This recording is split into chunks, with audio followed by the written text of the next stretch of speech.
はい、どうもエナジー福田です。今回は先日購入したハートランド Z のガイドが割れてしまったんで交換していきたいと思います。で、そのついでにこのスピニングの先端ガイドも曲がってるんで、こっちの交換もやりたいと思います。今回 SIC リングなどを作ってる富士工業さんの中の方に、これから素人がガイド交換するんだけど、それでも失敗しないためのヒントとかコツを教えてくださいと聞いて、その情報も含めて今日やっていきたいと思います。で、動画の流れなんですけど、ガイドが割れてるかチェックする方法、ガイドサイズのチェック方法、ガイドの購入方法、ガイド交換に必要な道具、用意する道具ですね。そしてガイドの取り外し、巻き付け、エポキシ固定という流れでやっていきたいと思います。サクッと見たい、時間がないという方は動画説明欄にブログのリンク貼ってるんで、そっちにサクッとまとめてるんで、気になる方はそっちをチェックしてみてください。ではガイドが割れてるかどうか確認する方法を紹介します。こういうカッターを用意します。なるべく刃は綺麗なやつ使うようにしてください。カッターの刃をこのガイドの内側に入れます。この状態でカッターをゆっくり回していきます。で、今滑らかに特に問題なくくるくる回っています。これが正常なガイドです。次、これが割れてるガイドですね。カッターの先をガイドに入れて、で回していくとここで止まります。ここでカチッと。カッターの刃が傷の中に入ってるんですよね。ちょっとこれ以上アップできないんですけど、こっち側と反対側1箇所ずつ割れてるみたいです。で、ガイドにカッターを使っても大丈夫って思うんですが、カッターの刃より SIC リングの方が硬いんで、傷が入ったりすることはないんで安心してください。他にも強い光を当ててチェックする方法っていう情報があったんでやってみたんですけど、スマホのライトをがっつり当てても今回の傷は分からなかったんで、カッターでのチェックが確実かなと思います。次にガイドサイズのチェック方法ですね。ダイワはこの大体20年前ぐらいのロットでもどのロットに何番ガイドを使っているかという情報が高確率でホームページに記載してあります。シマノもある程度載ってるんですけど、それ以外のメーカーは自力で何番ガイドか探すことになりそうです。で、自力で探す時にはこういうノギスを使ってこんな感じでガイドリングの内径と、あとこのシルバーの部分、ガイド自体の素材ですね、これがチタンかステンレス使ってある場合が多いんですけど、それは素人が見た目で判断することはかなり難しいそうです。次に先端のガイドですね。これだけちょっと特殊になってて、同じくガイドリングとガイドの素材チェックした後、ここがパイプ状になってるんで、スポット刺す時にロッド先端の径も必要になってきます。わからない時には近所の釣り具屋さんに持ち込んで聞くかガイド交換してもらうのが良さそうです。で、今回の革スペ2の方なんですけど、 TLN-SG7 というチタンガイドがもともとついてたんですけど、今チタンガイドが生産終了してて、その生産終了の発表が出た時に欲しい人が探していっぱい買ったそうで、今から探すのはかなり時間がかかって大変ということで、こっちの T の LNSG7 という、形は同じなんですけどステンレス素材のものにしました。こうやって横に置いてみるとチタンの方が少しガンメタっぽい感じになってて、ステンレスの方がテカテカしてるかなっていう感じがします。ステンレスにすることでほんの気持ち重たくなるんですけど、トップガイドだったらシェイクしたりする時の感覚が変わるかもなんですけど、ロットの途中のガイドなんでめっちゃ集中しないと気づけないレベルだと思うんで、今回は全然ステンレスガイドでいいかなと思いました。次にスピニングのトップガイドなんですけど、もともと BLST5の 1.4 っていうこの縁まで黒色のガイドが使われてるんですが、これも生産終了してるんで T の KGT5.1.4 という同じサイズのチタンガイドにしました。こんな感じで若干大きくはなるんですけど、このねサイドについてるパーツのおかげで先端に P ラインが絡みづらくなってるんで、トラブルが少なくなるんじゃないかなと思います。そして先端だけシルバーになるんですけど、最近のロットって先端だけチタン使ってあってシルバーになってるものが多いっていうのと、特にねブラックにしたいっていうこだわりはなかったんで、いいかなと思います。そして次はガイドの購入方法ですね。売ってる場所です。近所の大型店舗2店舗に行ってみたんですけど、ガイドの販売はされてなかったです。穂先だけ折れて修理用のガイドは置いてあったんですけど、今回欲しいようなガイドは売ってなくて、調べてみると釣り具屋さんでガイドを置いているとこはほぼないみたいです。富士認定ロットビルダーのお店っていうのが、あるんですけど、そこでならもしかしたら直接購入することができるかもしれないっていう感じでした。なので今こう載せてる富士認定ロットビルダーさんのお店近くにあったら行ってもらったらいいですし、もしねその店舗に行くのがめんどくさいとか、ネットでできれば購入したいなっていう方には楽天市場の島屋釣り具さんがガイドの種類がほぼ全部あるんじゃないかなっていうぐらいかなり豊富な在庫を持たれてたんで、そういう方は島屋釣り具さんがおすすめです。動画説明欄に島屋釣り具さんのリンク貼ってるんで、気になる方はそっちからチェックしてみてください。次にガイド交換する時に必要な道具ですね。順番に紹介していきたいと思います。ちょっと見えづらいけど、交換用のガイドですね。さっき紹介した方法でこのガイドを探して入手してください。次にマスキングテープですね。これはガイドの仮固定の時に使いたいと思います。そしてガイドを固定するスレッドっていう糸があるんですけど、この富士工業のイージースレッドがしっかり簡単に固定できる初心者向けのスレッドみたいで、他のスレッドと比べて値段変わんなかったんで、初めてされる方はこれ選ぶといいかなと思います。そして2液性のエポキシ接着剤ですね。で、ロット用のエポキシっていうのがあるんですけど、そっちの方が粘度が低くサラサラしてるって感じですね。なのでスレッドにエポキシが染みやすく、しっかりと綺麗に薄くコーティングすることができるみたいなんですけど、シャバシャバとなって垂れやすいんで、今回ロットをくるくる回す装置使わずにやるんで、そういう時にはこういうちょっと硬めのものの方が垂れずに仕上がりが良くなるんじゃないかなと思って、今回これ使ってみたいと思います。で、次このエポキシを混ぜる時のお皿ですね。何でもいいです。ルアーのパッケージの上とかでもいいです。そういうのを綺麗なやつ使ってください。そしてエポキシを塗る時のハケですね。これちょっとでかすぎたんで、もっと細いやつ選ぶようにしてください。そして爪楊枝ですね。エポキシの細かい修正をする時とか垂れたりした時にこれで取ろうと思います。で、多くのガイド取り付けの動画の中でロットを横に持ってロットをくるくる回す装置が使われてるんですけど、それ1万円近くするんですよね。1回のガイド交換でその1万円の機械を買うのはちょっともったいないなっていうことで、これを使いたいと思います。ちょっと深めの段ボールの横にこういう V の字の切れ込みをこっちと反対側と入れます。で、ここにロットを置きます。こんな感じ置いて、こっちの方でくるくる回せば、その1万円のくるくる回す機械を簡易的に再現できるっていう感じみたいです。で、これはその回すやつがない人向けに、富士もちょっと垂れたりするけど自力でしたいんやったらこんなんしてみてはどうですかってロットビルディングの説明書っていうところに載ってあるんで、ちゃんとした方法です。そしてペンチです。これは100均のやつですね。トップガイドを安全に取り外す時にこれ使います。また後で使い方は紹介します。そしてライターですね。ターボライターじゃなくてこっちのライターがおすすめです。これでガイド付近を炙って固定されてるエポキシを柔らかくして除去する、その時に使います。そしてドライヤーですね。これはさっきのライターでガッと炙ってもいいんですけど、素人が下手にやっちゃうとロット本体を燃やしてしまうとポキッと折れちゃうんですよね。なのでできるだけ失敗しないためにこのドライヤーで温めていくようにします。次はカッターですね。ガイドを取り外す時に使っていきます。で、最後プラスチックの定規ですね。ガイドを取り外した後にエポキシがちょっと残ると思うんですけど、そのエポキシを除去する時に使いたいと思います。必要な道具はそんな感じですね。ということでガイド交換やっていきたいと思います。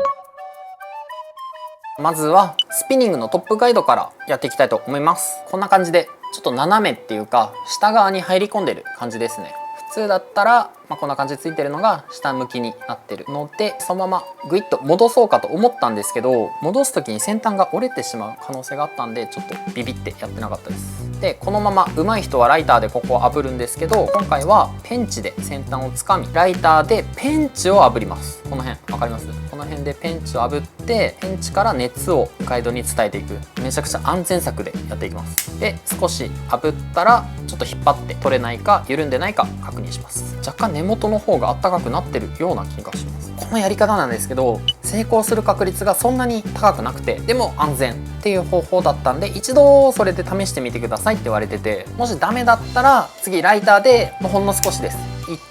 1みたいな1みたいな感じで引っ張っていきます。もっと炙りたいとこなんですけど、焦がさないために少しずつやっていきます。今なんですけどペンチでガイドを曲げたら正常な位置まで戻ったんですよね。なので一旦トップガイドの交換は今回すいませんなしでいきます。正常な位置に戻っちゃいましたんで、もしこのガイドが取れてたとします。取った後に綺麗にここを掃除してトップガイドの穴の中にエポキシをちょっと入れます。スポッとはめて、で入りづらい時は回しながら入れてって、で余分なエポキシを取って乾燥させる。それで OK です。今回ね、ここに多分ガイドの上からスレッド巻いてあるんですよね。だから炙ってもそのスレッドが固定されてて取れなかったんじゃないかなと思います。ということでこれで終わります。次はこのガイド交換していきたいと思います。これ目印のためにマスキングしてたんですけど、一旦剥ぎます。そしてマスキングテープを使ってこの塗装を保護するためにこのスレッドの下あたりですね、ここに巻いておきます。こんな感じで上下にセットしました。そして次ドライヤーを使ってこのガイドの付け根のエポキシを柔らかくしていきます。で、ガイドをくるくる回転させながらたまにこの辺を爪で押してみてエポキシが柔らかくなってないかチェックしていきます。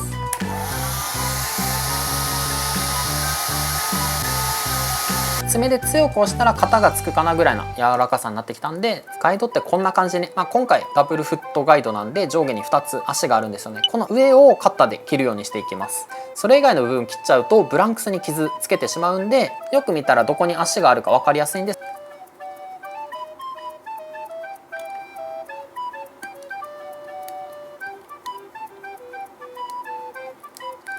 はい、こんな感じでガイドの足の上を切ってスレッドが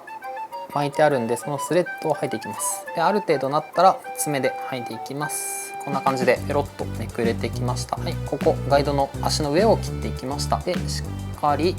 巻いてあるスレッドを剥いていきます。はい、1枚剥げました。そのまま爪で剥げるんやったら爪で剥いだ方がいいですね。こっちのね綺麗な装飾は残しておきたいんで、もうほんとこの足が取れるギリギリのとこまで切るのはそこまでにしておきたいなと思います。地道な作業ですが安全のために、ゆっくりやっていきたいと思います。ガイドの足の先端の方はあんまやりすぎると足がなくなった場所をグイッと切っちゃう可能性があるんで、ゆっくり慎重にやっていきましょう。少しずつですね。はい、足が出てきました。こんな感じで足が出てきたんで、もうこれ以上剥がずにやっていきたいと思います。スレッドまだついてるんで切りました。次上ですね。こっちもやっていきます。爪で若干キスがつくぐらいでカッターの刃は入るようになりますね。で、ガイドの足の上を丁寧になぞって切っていきます。はい、ちょっとめくりづらいんで結構しっかり固定されてます。最初エポキシがめくれたら剥ぎやすいんですけど、はい、こんな感じで剥がれてきました。ちょっとまだ硬いんで温めたいと思います。はい、温めるとやっぱ剥ぎやすいですね。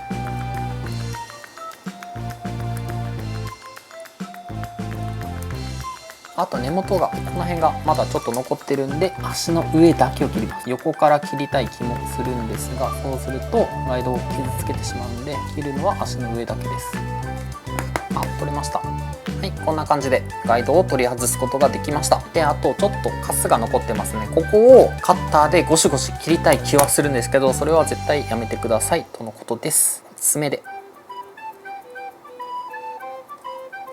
ゴシゴシやって取れましたね。はい、こんな感じで頑張って取っていきます。もしこの時取れづらい時はこういうプラスチック定規を使って優しくこすってあげます。そして拭いてあげるとこんな感じで綺麗になりました。はい、次は新しいガイドを取り付けていきます。マスキングテープを用意して、で他のガイドと一緒の向きで、最初は仮止めなんで、ざっくりでこんな感じでざっくり貼って、ロッドの下の方からガイドを全部見て、ガイドの取り付け位置が曲がってないか確認します。ガイドの穴が全部一直線になってるのを確認したらしっかり押さえます。次にこのイージースレッドですね。イージースレッド透けないタイプ使っていきます。こんな感じで固定するパーツもあればガイド巻きつけやすくはなるんですけど、今回はそのままいきます。フィルムを剥ぎます。この縁に固定されてるんですけど全然取れない。がっつりよいしょ、引っかかりすぎてる。よし、ようやく外れました。でこのイージースレッドなんですけど、普通のスレッドと違って若干ね伸びる感じがします。このスレッドをマスキングしてない方ですね、してない方に巻きつけて、こんな感じで交差させて巻きつけていきます。最初 2,3 回巻きつけたらこんな感じで左手あまり端外してもずれなくなるんで、この状態で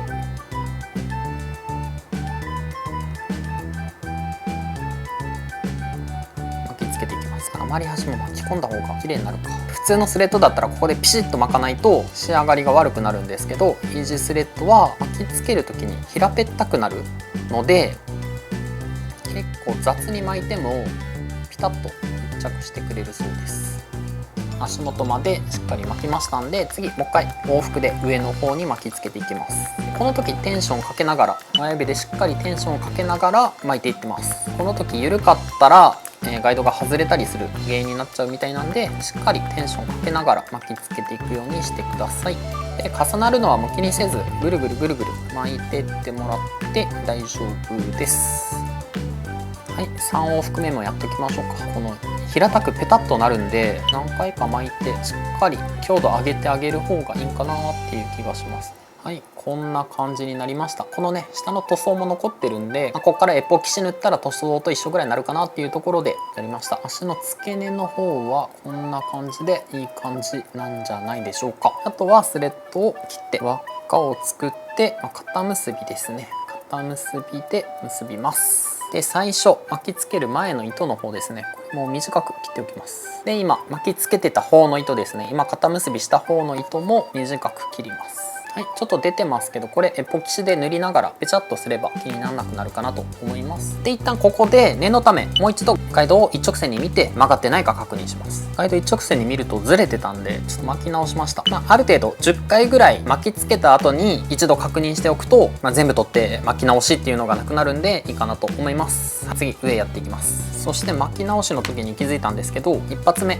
巻きつける時にですね、もうここで肩結びをしておくんですよ。そしたらめちゃくちゃやりやすかったです。肩結びでもうほんと軽く固定しておくだけで溶けないんで良いです。あと巻きつける時はガイドの根元から巻き始めるといい感じになります。でこの後ですね、右手で巻く方がやりやすいんで向きを変えてやります。ここから巻きつけていきます。最初はゆっくり巻いてってこれぐらい軽く巻いた後にガイドがちゃんとまっすぐなってるか確認します。で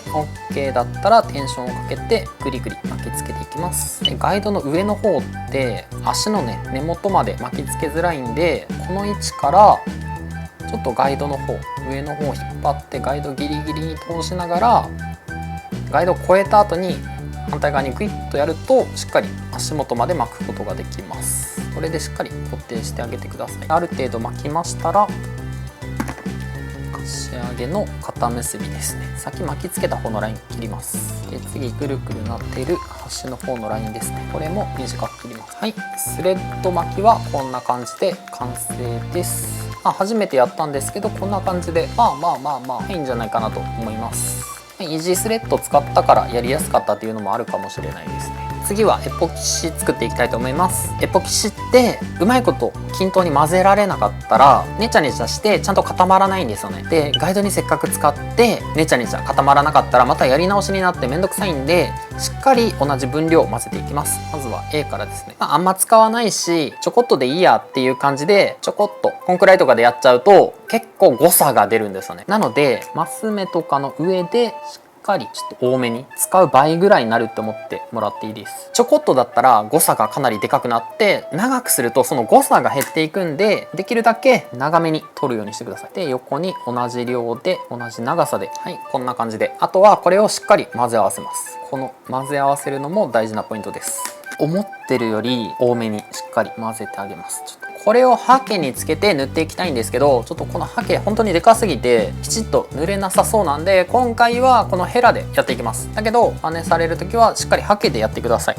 段ボール横切ったやつをセットします。そしてここにガイドを持ってきます。今しっかり混ぜたエポキシですね、これを少し取ってガイドを回しながらしっかり塗っていきます。この時にガイド用のエポキシを使うとスーッとスレッドに染み込んでって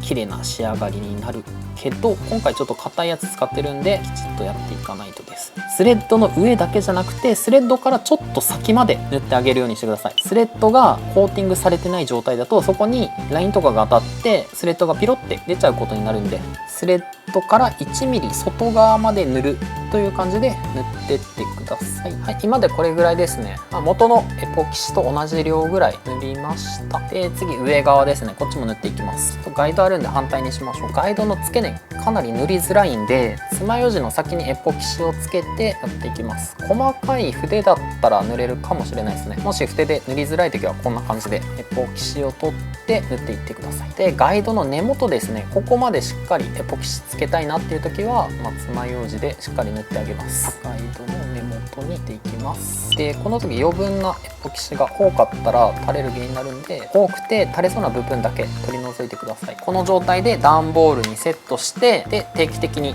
少しずつ回してあげる。定期的にって言っても最初の1時間ぐらいはちょっとこまめに5分に1回か10分に1回ぐらいちょこっと回してあげた方がいいらしいです。ある程度固まってきてからは30分に1回とかぐらいらしいです。で2回目のコーティングは次の日、明日ですね、はい、やろうと思います。はい、というわけで1日置いたんですけど、指で押すと若干指紋がついちゃう。表面だけ硬化不良を起こしちゃってちょっとねベタベタしてる状態なんですよね。だけど内側の方はしっかり固まってるっぽいんですよ。こういうスラッグ、こういうちょっと出てるとことか結構ガチガチに固まってるんで、ちょっと表面のそのベタベタだけをヤスリで削り取って、その上からもう一度しっかりとエポキシコーティングして、で乾燥させて、完成っていう感じになるかなと思います。段ボールで手回しでやってみたんですけど、柄があるとこが元々の台話のエポキシの場所です。よく見といてください。そんな言うほどここがね若干こんもりしてるんですよ。この部分だけ混ぜ合わせた時の気泡がちょっと入ってるかなぐらいで、それ以外のとこは意外といけるんじゃないかなっていう感じがしませんか。でこれが普通のとこですね。清浄のとこはめっちゃ綺麗なんですけど、意外といけんじゃないかなっていう仕上がりになってます。ということで表面の処理とやっていきたいと思います。ちょっと元のラインが出てるんでカッターで切りたいと思います。はい、めっちゃ簡単に切れた。エポキシ塗る時にこうやって毛の先が出っ張ってたとしても簡単に処理できるんでご安心ください。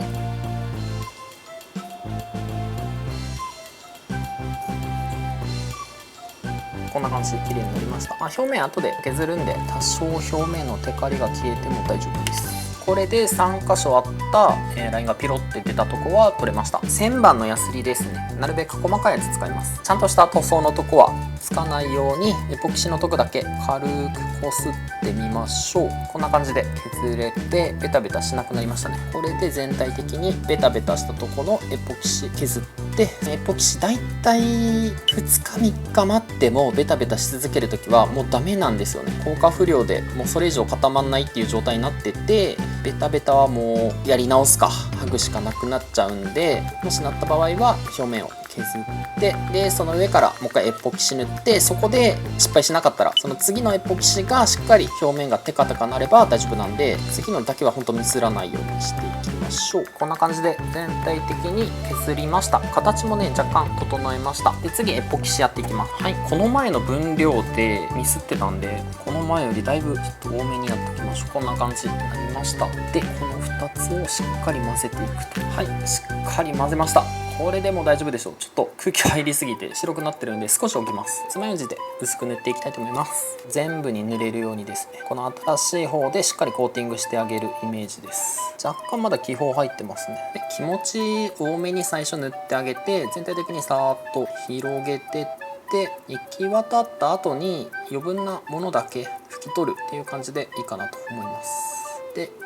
っから爪楊枝で薄く余分な分だけ取り除きます。でこの気泡なんですけどライターでさっと炙れば消えるそうです。今見えるかな、若干ここですね、こことか気泡入ってますよね。